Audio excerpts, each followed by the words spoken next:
Hey, this is Chuck from Monocoque Metalworks. We're moving forward on this 67 Coupe. We're mating what's left of the original body shell to the new floor assembly. And we're several steps into that. You should go back and watch from the beginning.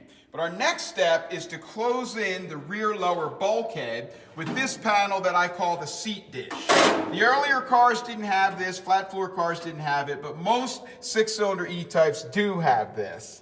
And we, of course, make this panel here. This is another little panel that we call the seat dish outer.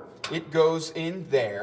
And in order to talk about how we're going to do this, I think it's important to talk about how the factory did it. The factory put these cars together in three pieces. They built up a complete floor assembly with the inner sills on it. It had the gussets in it, and I think it had the outer sills on it too. No, actually it did not have the outer sills on it. It just had the floors, the inner sills, and the gussets.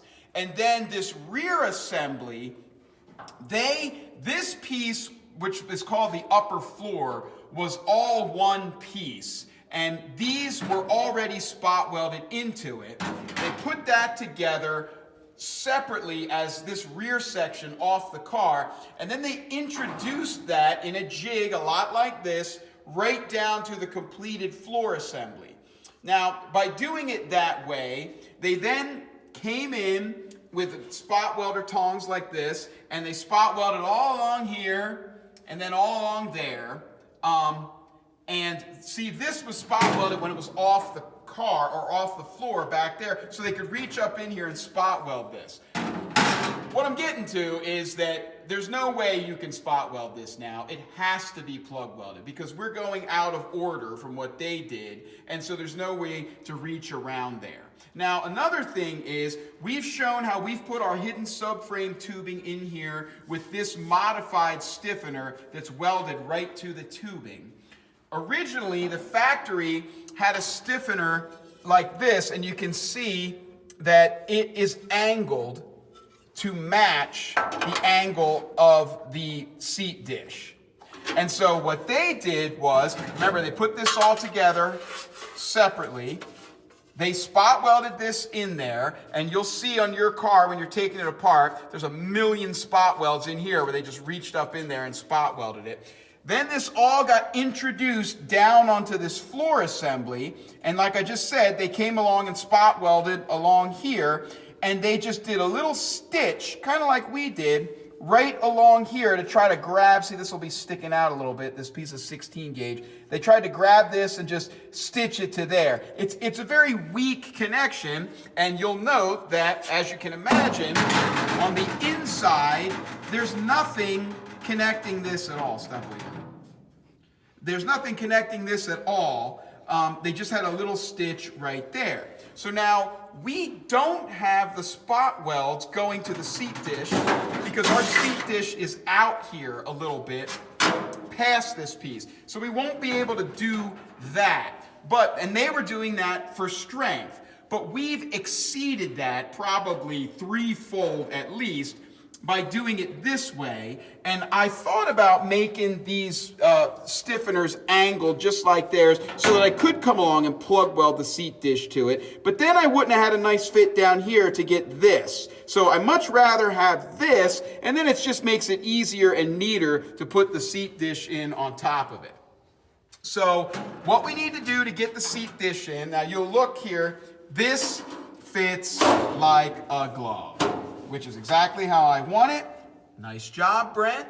The only thing I've done to this piece so far, yesterday I was in here goofing around, and I did trim about 1/8 of an inch out of these edges. It was just a little bit too narrow, and that's how we send a lot of things out, where you're gonna need to just trim it a little bit so that you can get that perfect fit.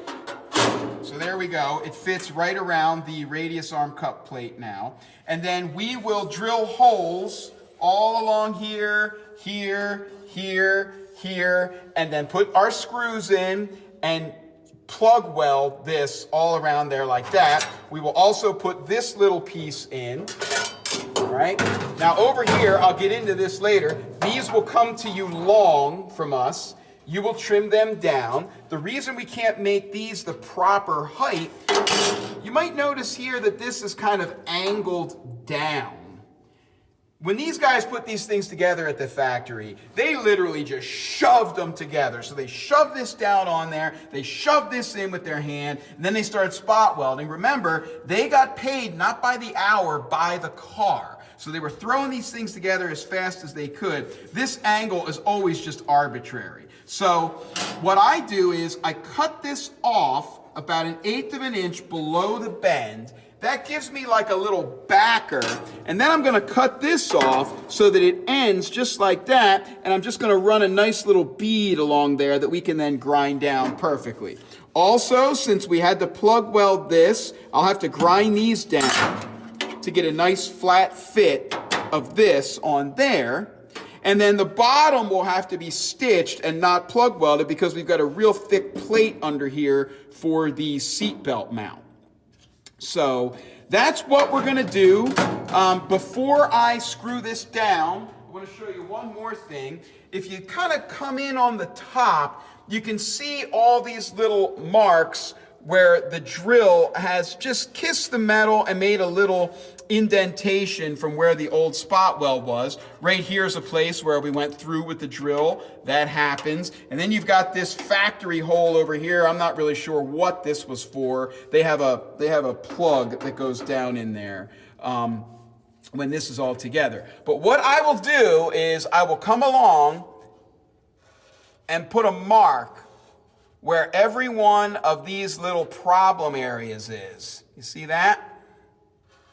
All right. Over here where the big hole is, I will outline that totally. Actually, I got another little one there, so I don't want to put anything there.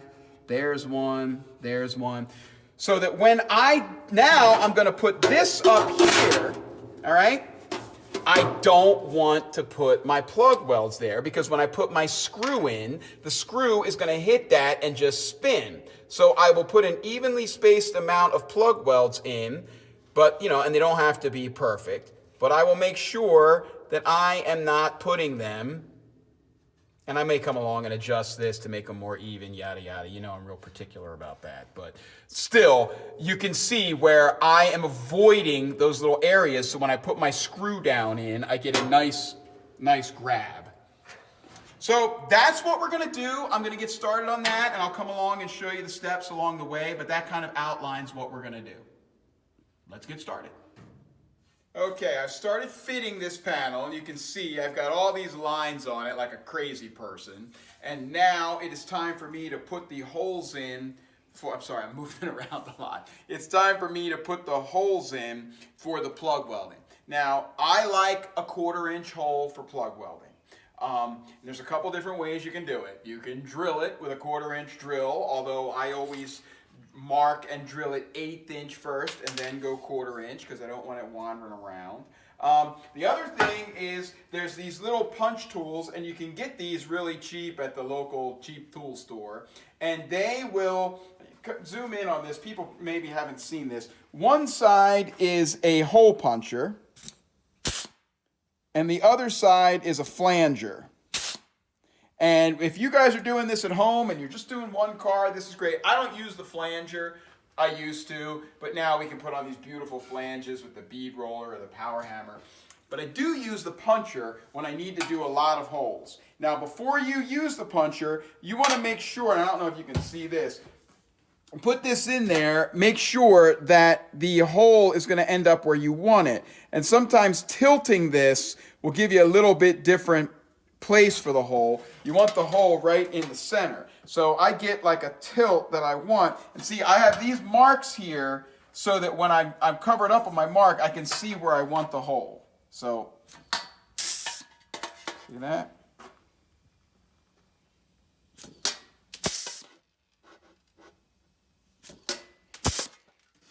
There you go. And now I have to drill these out to 1/4 inch because I prefer 1/4 inch. I don't know who can do a good plug weld on a hole that small. Maybe if you were using a TIG or something, that would work better. Now on the sides, if I shove my hole puncher in, I'm going to be in too far. You don't want to be out to the edge too far because then you're going to burn through that edge when you're doing your plug weld, especially if you're a more novice welder. You don't want it in this side because then you're running off the piece that overlaps under here. So you want to be right down the center. So I score down the center, I'll drill some 1/8" holes and then drill these out to 1/4 inch. So got a lot of punching and drilling to do now, and I got to do both sides. So we'll see you when that's done. Okay, we now have this seat dish and the little outer panel screwed into place entirely. All of our plug welding holes are punched and drilled or drilled and drilled. And we have got this back in there and every screw has been put in. Now, as you can see, I don't have any paint or anything down yet. And that is because in this case, you need to put all the screws in, screw it into place, get everything where you want it, and then you need to take them all back out because these self-drilling screws are creating drill shavings every time. If you got 1 or 2 in an enclosed area, I don't know, maybe let it go. But there is going to be a ton of drill shavings back in there. They, of course, are bare steel, and you don't want all of that sitting in there, basically getting ready to create this pile of rusty chips that can then spread into other things. So, as you can see, I've got the other side done as well. And now, while I have this on here, I'm going to go ahead and mark a line right down here, and that's going to tell me where I need to tape it off and paint to. I actually will need to draw a second line in about 1/2 inch because I want weld through on that flange down there. I want weld through on the flange, but then I want red oxide everywhere behind it. And what I can actually do is go ahead and make a mark there as well.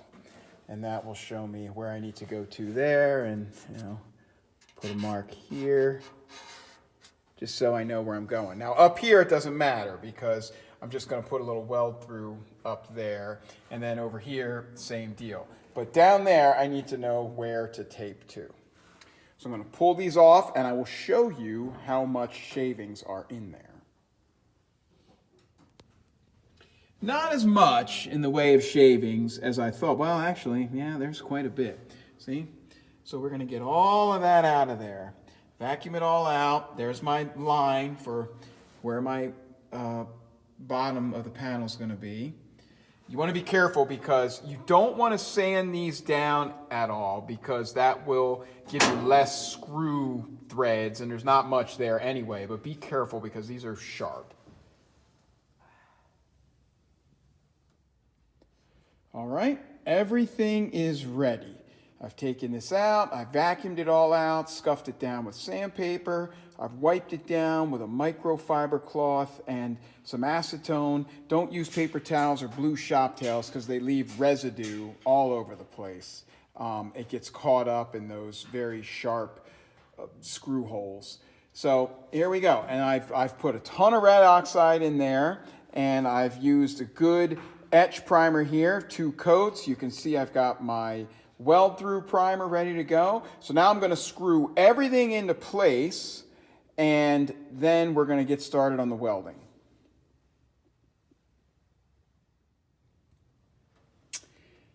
Everything is screwed into place now and we are ready to weld. And you'll see that I have wiped the weld through back off around this after I've screwed it on. So my weld through is still under here, but it is not outside of here. And that is because what I like to do on these, sometimes when you pull these screws out, things will just droop just a little bit. And I love a real nice tight fit there.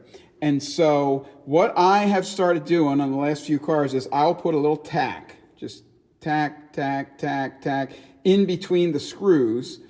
Then when I pull the screws out, things really stay where they were.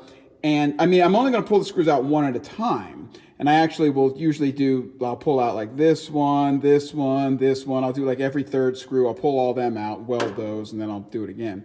But the little tacks will hold everything from drooping down here at all. It'll give me that real nice tight fit. Again, it's just going to make it stronger. We're not trying to go for a work of art here, so it doesn't matter that those little extra tacks are in there. And it just gives you a better finished product overall. So I will start the welding in the corners. I'll weld these little corners. I'll weld this seam. I'll get all of that done. Then I'll do my tacks. Then I'll do my screws. So I will try to remember to get some movies in between all of that. All right, I've finished that step. So now the corners are welded. See, I've just done a little bead in the corners. I've got all my tacks in on the edge in between where my plug welds are going to be. I've done this edge here. Come down and done this corner in there. May come in and fill in that corner later. And everything's ready for me to just go along now and do my plug welds. And because everything is so well battened down now with all my tacks and corner welds, I will remove about 1/3 of these screws all at once, skipping, every third one. And I'll weld those all up, and then I'll do the second third, and then I'll weld those all up, and then I'll do the third third. So probably won't show you this again until it's all welded up. Okay, I'm on this side now, and we are all done putting in the seat dish panels. So you can come over here and see where I've now gone ahead and done all the plug welds. You can just look at that panel there. I can see I've got my tacks and then the plug welds down in here. Remember I said this wasn't connected? I went ahead and welded that up now. These side ones are a little tough. I think you're getting a lot of contamination in here because you got all that paint. So it's tough to keep it going. And these side ones are a little spitty as you're going. But there's the top plug welds there. You can see down in that corner, I welded where I could. I tried to stay away from the seatbelt mount so nothing got screwed up. Got that little corner done. And that's pretty much it. So we will move on to other things. It's actually the end of the week, late on Friday. So that's it for this part of this one. But we're going to keep going on this car and giving you movies as we just keep plugging away. So have a great weekend. We're out of here.